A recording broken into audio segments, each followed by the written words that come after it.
മാതയോടും കൂടെ ഒരു ശിശു പോലും ജനിക്കുന്നില്ല എന്നാ പറയാ അല്ലേ? ഇല്ലേ പറയാ പറഞ്ഞിട്ട് മുത്തപ്പൻ കരയിപ്പിക്കുന്നില്ല കേട്ടോ. നേർവഴിയായിട്ട് മുത്തപ്പൻ ഉണ്ടായാൽ പോരെ കൂടാ. വിളിക്കുന്ന വിളിക്ക് ഉറുവിളിയെ കാട്ടുവാരും അല്ലേ? സന്തോഷത്തോടും കൂടെ എന്നെ ഇച്ഛിക്കുന്നവരുടെ മുന്നിൽ അല്ലെ, എനക്ക് പണ്ഡിതനെന്നോ പാവനെന്നോ കുചേലനെന്നോ കുബേരനെന്നോ രാജാവെന്നോ മുത്തപ്പനില്ല. ഏവരും എനക്ക് തുല്യരാ അല്ലേ? നീയും എനക്ക് തുല്യമായില്ലേ അല്ലേ? എനക്ക് തുല്യമായില്ലേ മുത്തപ്പൻ? എന്നിൽ വിശ്വാസമില്ലേ നിനക്ക്? വിശ്വസിച്ചവരെ ചതിക്കാതെ കണ്ട് മുത്തപ്പൻ കൂടി ഉണ്ടാകട്ടോ. ഇതൊക്കെ കണ്ടിട്ട് ഭയപ്പെടേണ്ടത് അല്ലേ? ഇന്നും ഇന്നലെയുള്ളതായിരിക്കുന്ന അനുഭവമല്ല അല്ലേ? ബാലാഭ്യാസ കാലം മുതൽക്കേ ഉള്ളതായിരിക്കുന്ന അനുഭവമാണ് ഇത് മുത്തപ്പ.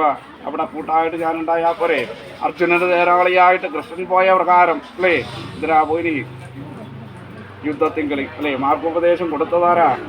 കൃഷ്ണനാണ് അല്ലേ? എൻ്റെ വൈദ്യങ്ങൾക്ക് മുന്നേ നടന്ന് മുള്ളും വള്ളിയുമർത്ത് ആപത്ത് വരുമ്പം തട്ടി നീക്കുവാൻ ഞാൻ കൂടെയുണ്ടായാൽ പോരെ? മുന്നിൽ മുത്തപ്പനുണ്ടാകും കേട്ടോ.